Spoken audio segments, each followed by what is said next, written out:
right today. But I'm running for governor for multiple different reasons. My wonderful wife, Lindy, she's right down here. We've been married for 23 years. Two of my daughters came, Emily and Janie. They're 19 and 16 years old. And then we have three boys. Caleb's 21, and then Simon and Levi are 14. But we as a family have been looking around what's happening in Washington State. We got involved 2 years ago with what is called a heroin injection site. We saw that the city of Seattle and King County wanted to open up government-run heroin injection sites, which is the worst thing possible that you can imagine on how to address the drug trade in Washington State. And so we got involved to fight those heroin injection sites to make sure that they were not open. And I think about addiction. That is captivity. That's letting somebody be in a life that's moving them ultimately towards suicide. We're here today celebrating freedom, and I want nothing more to see that people are set free from addiction, not left to rot in it, and of course ultimately die. I'm a Republican, and I have been fighting for human life for a long time. It's something that's extremely important to me. And I think about when we look at the streets across the state of Washington, that we're seeing people suffering. And so we have 80% of the homeless that are struggling from drug and alcohol addiction. I want to get those people back on the pathways to success. Because connected with that drug trade, we see a rampant increase of crime. Where under Jay Inslee, we've seen assaults on individuals increase by 20%. Assaults on police responders increased by 40%. It's heartbreaking to see what we're doing with our first responders today. Those folks that have been on the front lines, making sure that they're protecting us each and every day. This movement of defunding the police is reckless, for sure, right? When we're seeing that on Capitol Hill, our governor is unaware that 6 blocks have been taken. That first night when they gave him 1 inch, those violent protesters, they took over 6 blocks. We need to enforce the laws in Washington State. Because Jay Inslee has not enforced the laws when it comes to drugs in Washington State, we've seen just a rampant increase of crime. Now murder's up by 41%, rape is up by 65%. We're feeling that we're less safe even in our communities. Jay Inslee has put us under ultimately house arrest for the last 3 months, and then during that period of time, he's let go 950 prisoners from jail. I think that's wrong. We need to turn this around in Washington State. So when I become governor, we're going to enforce the laws, because we have a constitution. When the laws are not enforced, that means we, the law-abiding citizens of Washington, actually are living in a less safe environment, and these reckless, lawless people are moving forward to live whatever way that they want, taking over city blocks. It's wrong. It's time that we are using the Constitution to enforce what our rights are in Washington State for sure. So at the same time, under the Freedom Administration, if you're using heroin, which I've seen far too many times across the state of Washington, you're going to go to jail, or you're going to go to a Pathways to Recovery Center. These are new public-private partnerships I want to set up. And I want to start with underutilized government facilities. The first I want to start with is Evergreen State College. Enrollment is down by 42%. And so we're going to contribute Evergreen State College and bring in nonprofits like Union Gospel Mission. So if you're going to go to jail if you use heroin, or you're going to go to a Pathways to Recovery Treatment Center. And we're going to get you set up making sure that you can get detox, get recovery, get job training.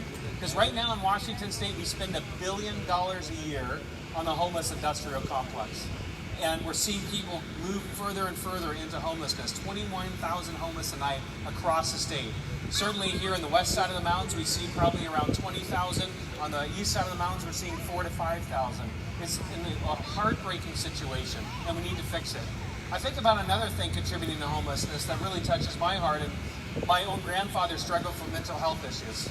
I used to serve on the King County Mental Health Advisory Board, and I'm a mental health counselor. But I'm seeing that Western State Hospital was decertified in July 2018, now 2 years ago. And what happened is the federal government came in, they wrote a 70-page report about how dangerous Western State Hospital is for those receiving care as well as those giving care. We lost $54 billion in annual funding, and now we're over $100 million lost. But worse than the money lost, now 30% of the homeless are struggling from unaddressed mental health issues. To leave the most vulnerable among us to left wander the streets dazed and confused is not true compassion. We're one that believe in protecting human life in the Republican Party. I understand that not everybody here is Republican, I can understand that, but if you look around you and see what's happening, we're failing the most vulnerable. We see Jay Inslee helping the powerful and well-connected, and those people that don't have these relationships are left behind not supported, whether it's the developmentally disabled, whether it's the mentally ill, whether it's the addicted. We need to change some things in Washington State. And I'm looking forward to address those when I become governor next year.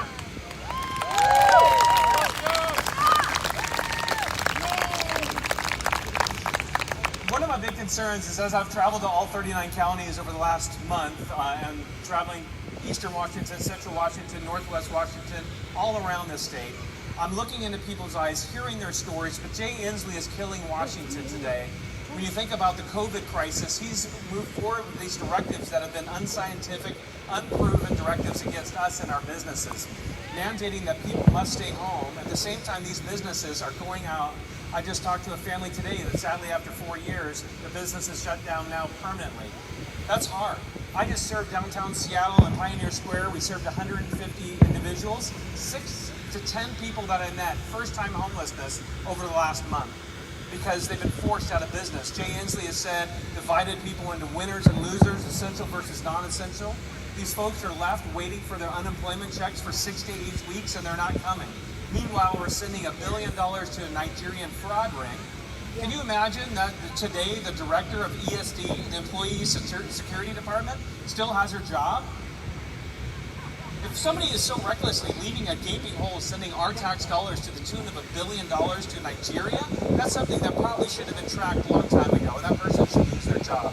We need to bring fiscal responsibility back to Olympia. And I think that during this time, a lot of people are becoming fiscal conservatives because they understand under Jay Inslee, we've seen the budget increase by 60%. We've seen just last year the budget increased by 17% at midnight, and they used something called a title-only bill. These are white pieces of paper that you amend to bring $2.7 billion of new taxes at midnight. Now that's in a rising economy. We all know that the economy is cyclical, right? Every 10 years there's ups and downs. You don't increase taxes, you don't increase spending in an upcycle. You give tax breaks to citizens. You make sure that small businesses are able to grow and move forward.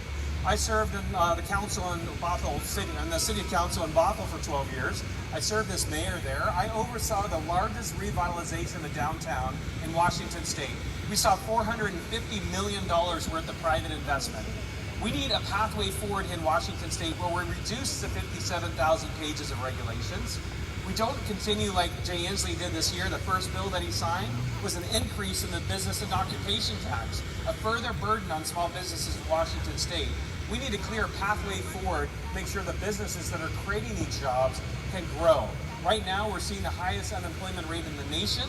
People in Washington State are suffering. The sad thing is, during a normal economy, some people are living paycheck to paycheck. Now, when we're under the worst unemployment in the nation, some people can't buy their own groceries or their own milk, and they're not getting that unemployment check today. That's extremely wrong. We need to leave more money in the hands of us, the tax-paying citizens of Washington State. You ever feel from time to time that you're supporting state government more than they're there to serve you, we the people? We need to turn that upside down. Jay Inslee believes in big government, making 1,500 appointments consistently, growing bureaucracy. We need to shrink state government today by 25%. Yeah. We need to make the government work for us, finally, for sure. We have a great representative, Jim Walsh, that is here today. And I can tell you, if you're looking for somebody who's a fiscal conservative, someone standing up for our Constitution consistently on the front lines in Olympia, that is a man that you need to stand behind. Because it's not easy. It's like Nineveh when you go down there. They're allied against you constantly, wanting to increase the budget, and when you don't go along with them, they criticize you. Look at what happened at 2 in the morning this year in the legislature. It's sick, right? For sure. At 2:08 in the morning, TVW goes on the floor of the House of the Washington House here, and they're talking about comprehensive sex education. This is a great sickness, to think that we're going to put a curriculum to 5, 6, 7-year-old kids, kindergartners, first graders, to compromise the minds of the most innocent among us. And then they're going to put Planned Parenthood in the middle schools as the health provider, and then let 13-year-old girls get abortions without parents knowing it. That's a problem for me. I'm happy to say that I was a co-sponsor to Referendum 90, as of Representative Walsh as well. We're lead contributors to that, and so now, you know that we actually, all of you here, you got 270,000 signatures. We needed 129,811. We doubled what was needed. It's a state record. It's unbelievable. Can you imagine if we were not in this COVID stay-home order? We would see 500,000. We're setting state records because the liberal leadership of Washington State has moved far too far forward. They're not listening to you, the citizens of Washington State, anymore. I'm hearing from a lot of independents and a lot of right-leaning Democrats that say, I don't even recognize my own party anymore. We're not the party of socialism, and so they're starting to identify with the Republican platform more again because we're fiscal conservatives, right? We believe that families can make better decisions for themselves than government can make for you. So this is the year that we take Washington State back. It's been 39 years, and now we're looking at the face of socialism coming out of downtown Seattle, where Jay Inslee said that he is unaware of what's happening on Capitol Hill. One of 3 counties that he represents in Washington State, he's unaware. I can tell you that he's unaware of what's happening through the rest of the state of Washington, where he's continued to kill Washington businesses, put pressure on families, make families exist for state government. But I'm glad to say that he has a negative 57% approval today. He would only get 41% of the vote, and only 1 county of 39 counties supports him. No surprise, King County. But we can overcome what's happening in King County. We're seeing it turning in Washington today. Where last election in November, we say 9 out of the 12 advisory votes rejected. We saw $30 gas tax passed. We saw racism and discrimination and R88 rejected.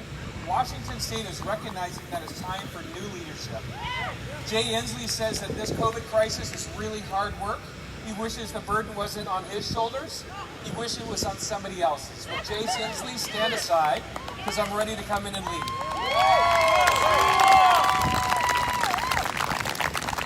Things are going well in Washington State in the sense that our party, conservative platforms, whether you're Republican, Independent, or Democrat, looking for somebody that wants to protect the Constitution, stand for First Amendment rights, Second Amendment rights, those are issues that I stand strong on. My wife and I support those each and every day.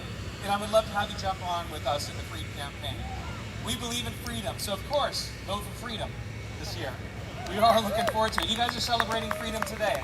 I just want to reflect really quick to a couple different issues before I wrap up, right? I was just in Washington, D.C. I was meeting with my second meeting with the Republican Governors Association.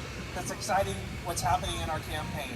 They're excited because they believe that our platform, my experience in business of running my own business for 15 years and being involved in pushing initiatives forward is exactly what's needed to go up against Jay Inslee in November.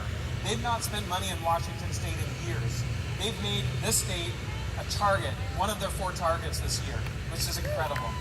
This is our year to take back Washington, because if we don't, it could be another 25 to 35 years, and we literally can't afford that.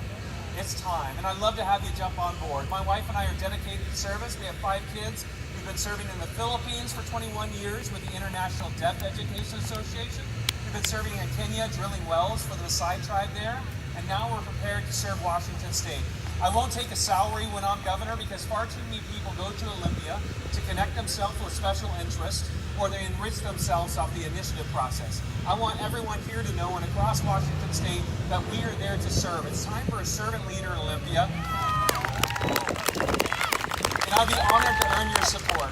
So if you can go to freeforgovernor.com, sign up to volunteer, grab a sign. Any sign that you see here is yours for the taking. Please take it with you. I need your help. I cannot do this alone, but together, there's nothing we can't accomplish. May God bless you, and God bless Washington. Thank you. Can we give one last hand for Larry, my good friend here? Thank you so much. God bless you. That was awesome. It would be so amazing to have a man of integrity like Joshua Tree tonight. I am willing to work hard. So now I'm going to hand this